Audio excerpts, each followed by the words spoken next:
Guys, so welcome back to my YouTube channel. So आज हम पढ़ेंगे फीचर्स ऑफ चाइनीज कॉन्स्टिट्यूशन। हमने previous video में कवर किया था constitutional development of China.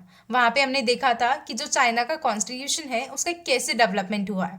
Okay and आज हम कवर करेंगे कि जो चाइना का कॉन्स्टिट्यूशन है उसकी क्या क्या फीचर्स है, तो वो चीज़ आज हम कवर करने वाले हैं। So without wasting any more time, let's get into that. So, when we talk about the features of any constitution, the first thing which comes in our mind is that the preamble. So, our first feature of Chinese constitution is also the preamble. तो जो China का preamble है वो ये बोलता है कि जो चाइना का कॉन्स्टिट्यूशन है वो एक डेमोक्रेटिक से सोशलिस्ट में जो चेंज हुआ है वो बहुत ही इफेक्टिव चेंज है। एक तो ये बोलता है, दूसरा वो ये बोलता है कि चाइना जो है अपने हार्डवर्क और सेल्फ रिलायंस के थ्रू एफर्ट्स डाल रहा है सोशल मॉडर्नाइजेशन के ऊपर। ठीक है, तो चाइना के प्रियम्बल में ये दो चीजें लिखी हुई है। ठीक है, एक तो उन्होंने क्या बोला, एक बहुत ही इफेक्टिव चेंज है डेमोक्रेटिक से सोशलिस्ट वाला, एंड दूसरा उन्होंने ये बोला कि चाइना अपने हार्डवर्क एंड सेल्फ रिलायंस के थ्रू क्या कर रहा है, वो एफर्ट्स डाल रहा है सोशल मॉडर्नाइजेशन के ऊपर। नाउ सेकेंड फीचर आता है रिटन एंड इनेक्टेड कॉन्स्टिट्यूशन, कि जो चाइना का कॉन्स्टिट्यूशन है वो एक तो रिटन है एज वेल एज इनेक्टेड है, मतलब यहाँ पे किसी ने उस कॉन्स्टिट्यूशन को पास करा है। ठीक है, सो सबसे पहले अब हम देखें तो इस कॉन्स्टिट्यूशन को ड्राफ्ट किसने किया था, तो इस कॉन्स्टिट्यूशन को ड्राफ्ट किया था नेशनल कॉन्स्टिट्यूशन रिवीजन कमेटी ने, एंड डिस्कस करा गया था ये कॉन्स्टिट्यूशन स्टैंडिंग कमेटी एंड लोगों के द्वारा। ठीक है, एंड पास किसने किया था, एनपीसी ने पास किया था, that means National People's Congress ने। And what is this National People's Congress, so it is the legislature of the Chinese constitution. ठीक है, एनपीसी जो है वो लेजिस्लेचर है चाइना की। ओके, एंड अब ये कॉन्स्टिट्यूशन पास कब करा गया था, पास तो एनपीसी ने किया था बट कब करा था, तो 4 दिसंबर 1982 में एनपीसी ने पास किया था इस कॉन्स्टिट्यूशन को। एंड इस कॉन्स्टिट्यूशन में 138 आर्टिकल्स एंड 4 चैप्टर्स है। ठीक है, अब now you have to tell me that how many articles और पार्ट्स और schedules are there in the Indian constitution, so comment down below right now. So now the next feature is faith in Panchsheel and opposition to imperialism. अब faith मतलब होता है कि विश्वास होना, और पंचशील एक पॉलिसी है। ठीक है, एंड इंपीरियलिज्म मतलब क्या होता है, तो इंपीरियलिज्म मतलब होता है एक ऐसा पॉलिटिकल सिस्टम जहाँ पे रिच कंट्रीज जो होती है या जो पावरफुल कंट्रीज होती है वो क्या कर लेती है, जो कम पावरफुल कंट्रीज होती है उनके ऊपर अपना कब्जा जमा लेती है, मतलब उनको अपने कंट्रोल में ले लेती है। ठीक है, जैसे कि सपोज ब्रिटेन ने इंडिया पे किया था। ठीक है, क्या किया था, ब्रिटिशर्स लोगों ने क्या किया था, इंडिया को अपनी कॉलोनी बना लिया था। ठीक है, तो ये चीज होती है इंपीरियलिज्म, इसको हिंदी में बोला जाता है साम्राज्यवाद। ओके, तो चाइना का जो कॉन्स्टिट्यूशन है वो इंपीरियलिज्म का अपोज करता है, उसके अगेंस्ट है। ठीक है, एंड विश्वास किस में करता है, पंचशील की पॉलिसी में विश्वास करता है। तो पंचशील के कुछ प्रिंसिपल्स है, so here are the 5 principle. First is mutual equality and benefit, second is non aggression, third is non interference, fourth is peaceful coexistence, and fifth is mutual respect for territorial integrity. So ये 5 principal है पंचशील के, जिस पर China के constitution को faith है, विश्वास है। ओके, तो जो चाइनीज कॉन्स्टिट्यूशन है वो अपोज करता है इंपीरियलिज्म को और कॉलोनियलिज्म को, और किसका सपोर्ट करता है, जो ऑप्रेस नेशंस होते हैं, मतलब जिनको कॉलोनीज बनाया जा रहा है या जिनके ऊपर आप पावर अपनी जमा रहे हो या जिनको कंट्रोल किया जा रहा है, उनको सपोर्ट करता है चाइनीज कॉन्स्टिट्यूशन, ताकि वो अपनी स्ट्रगल जीत सके और अपनी जो नेशनल इंडिपेंडेंस है उसको बचा सके। ओके, तो ये तो हमने 3 फीचर्स देखे। सबसे पहले हमने प्रियम्बल की बात करी कि चाइना के प्रियम्बल में क्या लिखा हुआ है। सेकंड हमने बोला कि इनका जो कॉन्स्टिट्यूशन है वो रिटन है एज वेल एज इनेक्टेड है। ठीक है, कि किसने ड्राफ्ट किया था, किसने पास किया, ठीक है, कब पास हुआ था और कितने आर्टिकल्स वगैरह हैं, वो सब चीज़ हमने देखी। उसके बाद हमने बोला कि ये पंचशील के प्रिंसिपल्स में फेथ रखता है और किसका अपोजिशन करता है, वो चीज़ हमने बताया।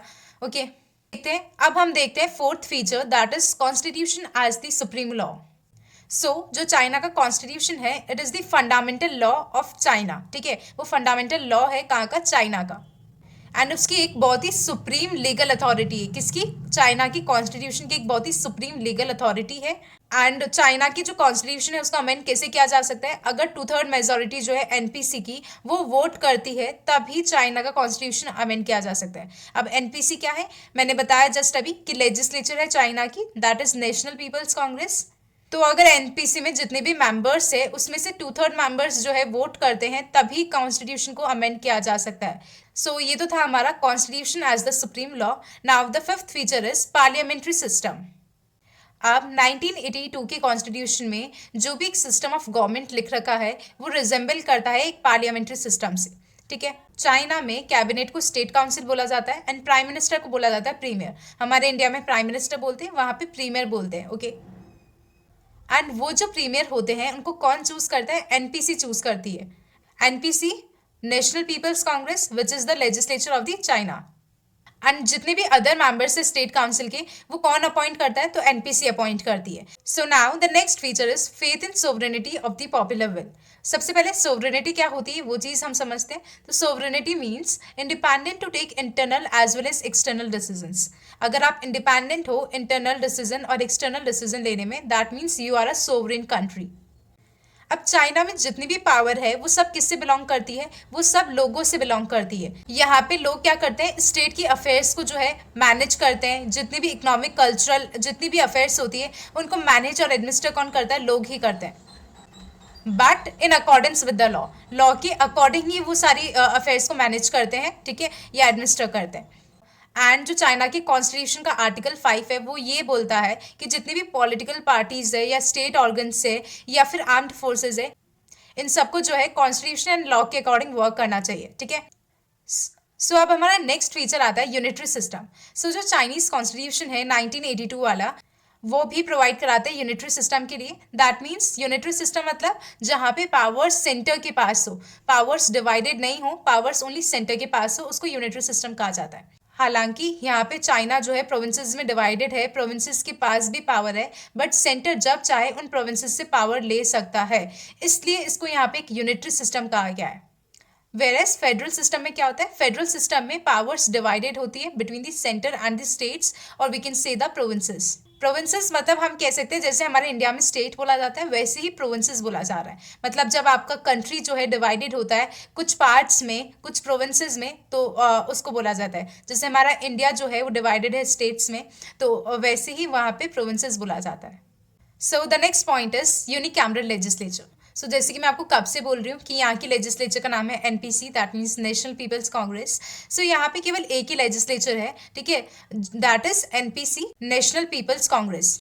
And it is the highest organ of the state power. State power की सबसे हाईएस्ट ऑर्गन है कौन? एनपीसी। एंड इसके जितने भी डेप्यूटीज होते हैं वो कौन इलेक्ट करता है? वो पीपल इलेक्ट करते हैं डायरेक्टली। एंड इसके जितने भी डेप्यूटीज होते हैं उनको कौन इलेक्ट करता है? They are directly elected by the people, लोग इलेक्ट करते हैं। सो अब हमारा नेक्स्ट फीचर आता है फंडामेंटल राइट्स एंड ड्यूटीज़, कि जो चाइना का कॉन्स्टिट्यूशन में उसमें फंडामेंटल राइट्स एंड ड्यूटीज़ के बारे में क्या लिख रखा है, वहाँ के लोगों को कितने फंडामेंटल राइट्स दे रखे हैं, उनकी ड्यूटीज़ क्या है, वो सब चीज़ के बारे में अब हम देखते हैं। सो जैसे कि मैंने आपको बोला था कि चाइना की कॉन्स्टिट्यूशन में 4 चैप्टर्स है, तो उनमें से सेकंड चैप्टर जो है उसमें आर्टिकल 33 से लेके 56 तक एक डिटेल डिस्क्रिप्शन दे रखा है कि क्या फंडामेंटल राइट्स है और क्या फंडामेंटल ड्यूटीज़ है, ठीक है, उसके बारे में एक बहुत ही डिटेल डिस्क्रिप्शन दे रखा है। सो फंडामेंटल राइट्स क्या है? तो जैसे कि हर एक इंडिविजुअल के पास फ्रीडम ऑफ स्पीच है, फ्रीडम ऑफ एसोसिएशन है, ठीक है, राइट टू वोट है। तो ये सारे जो राइट्स है वो फंडामेंटल राइट्स है किसके? चाइना के सिटीजन के। अब यहाँ पे जो स्टेट है, दैट मीन्स जो चाइना है, वो क्या करता है? चाइना अपने सिटीजन्स के राइट को प्रोटेक्ट करता है। उनकी जो लॉफुली अर्नड इनकम है, जैसे कि हाउस हो गया, प्रॉपर्टी हो गया, ठीक है, सेविंग्स हो गई, तो इन सबको वो प्रोटेक्ट करके रखता है। एंड चाइना के सिटीजन्स की फंडामेंटल ड्यूटीज़ क्या है? तो उनकी फंडामेंटल ड्यूटीज़ है कि आपको कंट्री की यूनिटी को सेफगार्ड करना है, ठीक है, आपको कॉन्स्टिट्यूशन के लॉज को मानना है, उनको फॉलो करना है, आपको अपनी मदरलैंड को डिफेंड करना है, ठीक है। सो ये सब जो है ये फंडामेंटल ड्यूटीज़ है किसकी? एक चाइना के सिटीजन की। So the next feature of Chinese constitution is no discrimination and exploitation.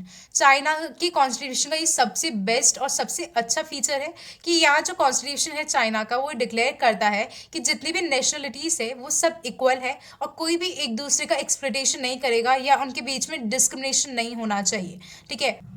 And ये ऑल्सो डिसबेंड करता है कि आप मैन बाय मैन एक्सप्लोइटेशन नहीं होना चाहिए। मतलब एक इंसान दूसरे इंसान का एक्सप्लोइटेशन कर रहा है तो ये चीज़ नहीं होनी चाहिए, या फिर एक स्टेट जो है दूसरे इंसान का एक्सप्लोइटेशन कर रहा है तो वो चीज़ भी नहीं होनी चाहिए, ठीक है। तो यहाँ पे कोई भी डिस्क्रिमिनेशन और एक्सप्लोइटेशन को जगह नहीं दी गई है। बोला गया है कि आपको एक्सप्लोइटेशन हटाना है, डिस्क्रिमिनेशन हटाना है। कोई भी जना एक्सप्लोइटेशन नहीं करेगा दूसरे का या दूसरी नेशनलिटी का, या कोई भी डिस्क्रिमिनेशन नहीं करेगा दो नेशनलिटी के बीच में, okay. So these are all the features of Chinese constitution, जिसमें हमने क्या क्या देखे एक बार हम फिर से रिवाइज करते हैं। तो सबसे पहले हमने देखा था प्रीएम्बल, सेकंड हमने देखा था that it is a written and enacted constitution, third हमने देखा था faith in Panchsheel and opposition to imperialism, fourth हमने देखा था constitution as the supreme law, कि जो कॉन्स्टिट्यूशन है उसको सुप्रीम लॉ माना जाता है। फिफ्थ हमने देखा था that it is a parliamentary system. Sixth हमने देखा था faith in sovereignty of the popular will, ठीक है। सेवेंथ हमने यूनिटरी सिस्टम देखा था, एंड एट्थ हमने देखा था यूनिकैमरल लेजिस्लेचर। नाइन्थ हमने देखा था fundamental rights and duties, and last हमने टेंथ क्या देखा, no discrimination and exploitation. So these are the features of the Chinese constitution. And just for the general knowledge, China का पूरा नाम है People's Republic of China, and यहाँ पे एक पॉलिटिकल पार्टी बहुत ही फेमस है, that is the Communist Party of China, that is also known as CPC। And if you have any doubts regarding any topic then do let me know in the comment section. And अगर video आपको अच्छी लगी हो तो please like करके जाइएगा। आप एक लाइक करते हो तो मुझे लगता है कि ठीक है, इस टाइप की वीडियोस बनानी है। सो प्लीज़ अगर आपको वीडियो अच्छी लगी हो तो please hit that thumbs up button, and don't forget to subscribe to my YouTube channel, and also make sure that you hit that bell icon to get notified. So yeah, that was all about it. So bye bye, take care.